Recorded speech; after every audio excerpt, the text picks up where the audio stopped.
భూమి మీద ముష్టడుక్కుంటున్న ఒక బిచ్చగాన్ని చూసి నారదముని శివయ్యతో, ప్రపంచంలో అందరి మనుషుల్ని ఒకేలాగా ఎందుకు పుట్టించలేదు స్వామి అని అడిగితే, మనుషుల్ని సృష్టించే వరకే మన బాధ్యత, వాళ్ల బ్రతుకుల్ని నిర్ణయించుకునేది మాత్రం వాళ్లే అని చెప్పి శివయ్య ధ్యానంలోకి వెళ్ళిపోతాడు. నారదమునికేం అర్థం కాక ఆ బిచ్చగాడిపై జాలేసి మారువేషంలో వెళ్ళి అతనికి బంగారు నాణాలిచ్చి, ఇక నుంచి అడుక్కోకు, ఈ సొమ్ముతో ఏదైనా పనిచేసుకుని బ్రతుకు అని చెప్తాడు. ఈ బిచ్చగాడేమో, ఆహా, ఇప్పటినుంచి అడుక్కునే పనిలేదు, హాయిగా కూర్చున్న చోటే తింటా అని ఆనందంతో ఎగురుతూ వెళ్తుంటే అంతలో దొంగొచ్చి ఆ బంగారాన్ని దోచుకుని పారిపోతాడు. మరుసటి రోజు నారదముని మళ్లీ ఆ బిచ్చగాడిని అడుక్కుంటూ చూసి, నీకు బంగారం ఇచ్చాక కూడా అడుక్కుంటున్నావేంటి అని అడగ్గా, అయ్యా, నా బంగారం ఒక దొంగలాగేసుకున్నాడు అని చెప్తాడు. అయ్యో పాపం, అవునా అని ఈసారి బాగా ఖరీదు చేసే ఓ వజ్రం ఇస్తాడు.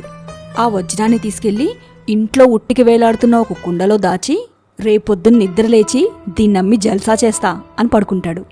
అతని భార్య ఆ కుండ తీసుకెళ్లి చెరువులో నీళ్లు నింపుతుండగా ఆ వజ్రం బయటపడితే ఓ చేప దాన్ని మింగేస్తుంది. బిచ్చగాడి నిద్రలేచి వజ్రం కనిపించకపోవడంతో భార్యను అడుగుతాడు. వజ్రమా, నాకేం తెలుసు, నేను నీళ్ల కోసమే కుండ తీసుకెళ్లా అని అంటుంది. పాపం ఆ బిచ్చగాడు తల కొట్టుకొని, కర్మరా బాబు అని మళ్లీ ముష్టడుకోవడానికి వెళ్ళిపోతాడు. ఇక నారదమునికి అంతు చిక్కక శివయ్యతో, ఏంటి స్వామి, ఇతని తలరాతి ఇలా ఉంది అని అడగ్గా, ఈసారి శివయ్యే వెళ్ళి ఆ బిచ్చగాడికి కేవలం 2 వెండి నాణేలే ఇస్తాడు. అతడవి తీసుకుని వెళ్తుండగా అప్పుడే ఓ చేపలు పట్టేవాడు గంపలో చేపలు తీసుకుని వెళ్తుంటే అందులో ఓ చేప కొనూపిరితో కనిపిస్తుంది. అయ్యో పాపం, దీన్ని ఎలాగైనా కాపాడాలని తన దగ్గరున్న 2 వెండి నాణాల్లో ఒక వెండి నాణం చేపలతనికిచ్చి ఆ కొనూపిరితో ఉన్న చేపను కొని నీళ్లలో వదిలేస్తాడు. నీటిలో పడ్డ చేప ప్రాణం పోసుకుని అది నిన్న మింగిన ఆ వజ్రాన్ని కక్కేస్తుంది. అది చూసిన ఆ బిచ్చగాడు ఆనందంతో దొరికింది దొరికింది అని గట్టిగా అరుస్తాడు.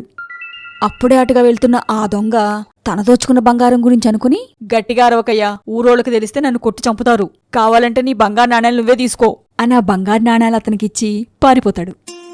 ఇప్పుడు అతని దగ్గర వజ్రమూ ఉంది, బంగారు నాణాలు ఉన్నాయి. అప్పుడు శివయ్య నారదమునితో, చూశావా నారదా, నువ్విచ్చింది ఎక్కువ ధనమైనా అది తన స్వార్థం గురించి ఆలోచించి పోగొట్టుకున్నాడు. అదే నేనిచ్చిన ధనం తక్కువైనా అందులోనే ఇతరుల మేలు కోరాడు కాబట్టి అతను పోగొట్టుకున్న ధనం కూడా తిరిగి పొందాడు అని అనగానే అప్పుడు నారదమునికి అర్థమవుతుంది, మనిషి తన కోసమే కాకుండా ఇతరుల మేలు కోసం కూడా ఆలోచిస్తే అందరూ సంతోషమైన జీవితం గడపొచ్చని.